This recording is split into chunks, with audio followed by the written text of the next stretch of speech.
Battlefield is taking a swing for the fences with Battlefield 6, it seems like, and while nothing has been officially announced regarding the game's upcoming offering, I mean, we, officially speaking, don't even know the name of the game, plenty of the base game has been seen through leaks through the Battlefield Labs playtesting and subsequent data mining that has occurred with the game's assets. One such thing that has been and is continually expanded upon is that of weaponry, a staple within any FPS game, but one of the more consequential pieces to the puzzle when building out the Battlefield title upcoming.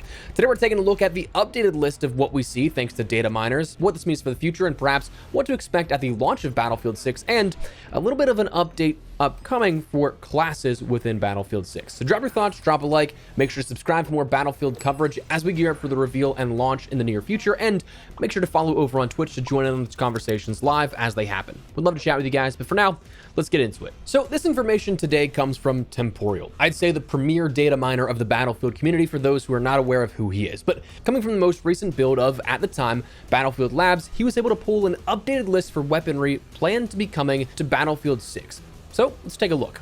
Our assault rifles of the 6P67 Cord, the ACE-32, the G36, the G3A4, the HK433, the L85A3, the SCAR-L, the Tavor 7, and Type 20. The carbines, you end up having the AK-205, HK417A2, M4A1, MSBS Grot B, QBZ-192, SCAR-SC, SG553R, and the XM7. Your PDWs would include the ACP-10, MP5MLI, MP7A2, MPX, P90, UMP40, Vector, and the SL9. Your LMGs apparently include the M240L, the M27IAR, the M60E6, the MG4, the RPKM, the Ultimate 100, and the XM250. Shotguns apparently will include the 18.5 KSK, the 590A1, the KSG-12, the M1014, and the DP-12. Your DMRs are reported to include the M39 EMR, the SVCH, the SVDM, and the LMR-27,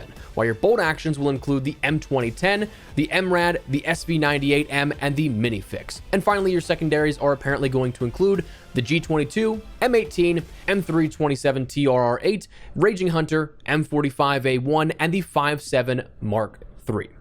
Now, that's a lot of weapons, a lot of ones that you may end up recognizing, and some ones that may be some fan favorites returning. But one thing to also consider when talking about these weapons is, well, according to Temporal, these are going to utilize fictional names here upcoming. All of them, who knows? Some, absolutely. He described that the MPX will be called the GPX. The ACE-32 is the NVO-228E. The G36 would be the B36A4. The G3A4 would be the AK-4D, and so on and so forth. On screen, you'll see the ones that he ended up listing explicitly so that we're not just listing every single one of these. But anyways, that's 52 weapons that are data mined as of the most recent Battlefield Labs build, pending no slight changes in recording this to when this is published. So how does that compare to prior Battlefield titles? Is that something that's on par with, a little less, a little more? Well, as for Battlefield 2042, the most recent Battlefield game, that was one that actually kind of caused a little bit of controversy, and it was something that was not favorably looked upon because Battlefield 2042 only had 22 weapons at launch. Yes, you had portal weaponry, but for the base game offering as our focus, only 22 were included with that, so a lot more than we had in 2042 at launch. Battlefield 5 had 30 primary weapons, 7 secondaries, and 9 melees for 42 total. Battlefield 1 had 21 primaries and 18 sidearms, if my memory serves me correctly. So, stacking up to recent titles, it is more than what we saw at launch for a lot of these, but then when you compare it to like the behemoths of Battlefield 4, I mean, that had 83 weapons at launch. So it's not quite the most we've ever seen, not by a lot actually, but it is still a decent number of weapons. Does this signal confidence? Personally, I kind of like this total. I think that this is a nice offering here to enter into the weaponry category for the title upcoming. I think that it's a solid number of weapons while also still allowing weapons to feel unique and not necessarily washed out by having a million different options. Again, it's certainly way more than 2042's launch, which was a huge talking point leading to that launch, and still to date, I feel like is a point that needs to be remembered so we never go back to that low of a number. But my other thing with this number is that it feels like a solid middle ground, because I feel like whenever we take a look at this discussion, a lot of people are going to go one way or the other. And I feel like both sides do have a relatively sound argument that you could make for either case that you believe in. Like if we take a look at Battlefield 4, for example, with 83 weapons at launch, one side will say that's too many weapons. There's not enough variance in that weaponry. How can you make anything feel sort of unique and something that you really want to use over one or the other? While the other side may say, well, hold up, that's not necessarily a bad thing, because that means that you won't have one specific, air quote, meta weapon per class or something you could be using. But I think with 52 total weapons, that's a solid middle ground between what you can have in regards to a healthy choice of weaponry, but also it won't be muddied down by too many feeling exactly the same, where you have variance between specific weapons. So for me, at least right now, the way that I see it, I like the sound of this, especially based off of what we've seen in the last couple of years, or I guess more accurately last couple of Battlefield titles, since we're going back to 2016 with Battlefield 1, comparing directly through there. But I think the next big thing that we should talk about is, are all of these going to make it to launch? Because 52 sounds nice, but is it going to be every single one of those? Well, unfortunately, likely not. Even mentioned by Temporal himself, he says some are listed as Season 1, and some are just absolutely bare bones in the pipeline of development, indicating that it's going to be a further addition well beyond what we see now. Like, it's not something that is ready or will be ready with launch. And honestly, this makes a ton of sense for those that don't know the ins and outs of game dev. If there's live service to be had, post-launch weapons, and seasons to be made, well, just about every game does that model as a live service game in recent years, where content development starts well before those additional DLCs are dropped. Coming from the last 10 plus years of being predominantly Call of Duty focused, having talked with many developers in that space, usually they're about 2 to 3 DLC packs when those were still around, or seasons in recent years, about 2 to 3 ahead of whatever is public and live at that point. So by the time the game launches, they're going to be finishing up a season 2 or 3 of content, putting polish and final touches on that kind of stuff. And it's not a case of, okay, the game just shipped, let's start working on season 1. It's not like that. So while this is the case, that could maybe eliminate a handful of weapons probably from this total listing, bringing maybe from 52 down to 45 or something like that, depending on how many they introduce per season. And if there's only marked right now for season 1, I don't think that it would be all that many. So while it might not be the total 52, you still will have a solid number of weapons likely coming at launch if this list is indeed true. So that is the weaponry that we've heard of as of recently, and some updates to that listing we've talked about before. But I also want to mention that a class update appears to be coming soon as well. So this might be something that you remember was a sort of heavily contested topic. On the 21st of last month, we learned about the class system planned for the next Battlefield title in a community update entitled The Class System Part 1. In this, they detailed their initial plans for what they were making for how Battlefield would work fundamentally, where the big thing most people focused on was weapons would be unlocked and be able to be used freely across the different classes in Battlefield 6. Broken down, this was something that they split into 2 realms, customizable and class-defining features. Customizable was that sort of wing that featured weapon loadouts, training items, class gadgets, and throwables, while class-defining was relating to things like signature weapons, gadgets, traits, and weapon packages that was more so geared towards that weapon class.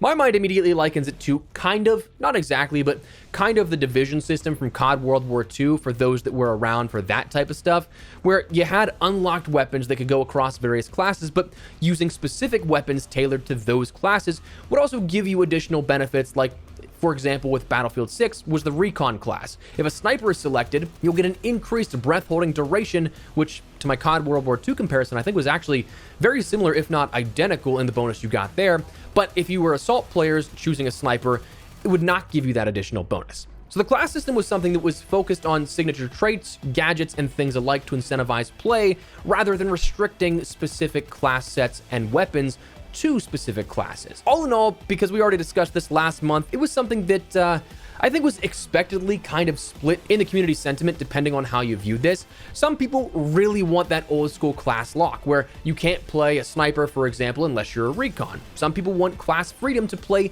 whatever they want and whatever class they want. Frankly, I don't envy the people that have to choose this kind of stuff, because eventually you're gonna disappoint someone. But given we already knew we'd have a part 2 in the community update, Gunslinger43 on the official Battlefield Discord, an EA community team member, had replied to someone stating, "As we're continuing our tests, we will have a follow-up to the class topic in the near future. You can continue discussions and feedback around classes and other topics in the Battlefield Labs discussion channel, and we'll likely create a new dedicated channel when we have the next blog going out for you." So near future is that mention on when we can expect a sort of revision or update to what we had heard previously. That kind of sounds promising, but when we look at when that exactly could be, it's still up in the air. If we look at the timeline of when these blogs came out for some sort of indicator, we'd see that the class system update was May 21st. There was a developmental update on May 4th. There was a destruction blog on April 18th. The gunplay blog released on March 7th, and the initial Battlefield Labs announcement was February the 3rd. So on average, we're seeing about a post a month. Some shorter, some longer in between, and this one sure seems like it's going to be a bit longer, given that it's already over a month and we're approaching July next week since our last mention with the class system part 1 on May 21st. With the mention of near future mixed with the timeline for additional labs testing, it kind of seems like they're wanting to take in a bit more feedback before making any public announcements, and I do think that's fair. Gather as much data as possible. My guess on when this could happen is next week here perhaps, or I wouldn't be surprised if it's like the first week of July as well. So about a week or 2 weeks from when this was mentioned that another blog update would be coming. But I am very curious to see what the outcome will be. Again, me not necessarily caring as much. I'll play either. I think that it just comes down to a lot of the other fundamentals that can make or break the game. I don't know if that's an unpopular opinion in the Battlefield space, but as somebody that's kind of like always just, okay, I'm open to whatever. If it plays well, I'll like it. If it doesn't, in the given context, then I won't like it. Going in sort of level-headed, I'm curious to see what the outcome will be here of this. If they double down on their sort of freeing approach to weapons and classes, or if they try and build a hybrid system of some kind, if they try and just go full class locks, we'll have to wait and see. But I'm very curious to see what will happen, but something should be coming soon. But anyways, just wanted to fill you guys in here on the most recent details for Battlefield 2025, or what is likely going to be Battlefield 6. So let me know your thoughts down below. Are you guys liking the sound of the weapon listing we've seen here already, Datamined? Are you hoping to see anything in particular out of the class update coming in the near future? Let me know your thoughts. But if you guys enjoyed the video, you found it out on insightful, do me a favor and drop a like on it. And of course, if you are new to the channel, make sure you subscribe so you don't miss a single thing regarding all things Battlefield 6 and other FPS content. I'd love to have in the community. But for now, thanks so much for watching. My name is Espresso. I'll see you later. Take care and peace.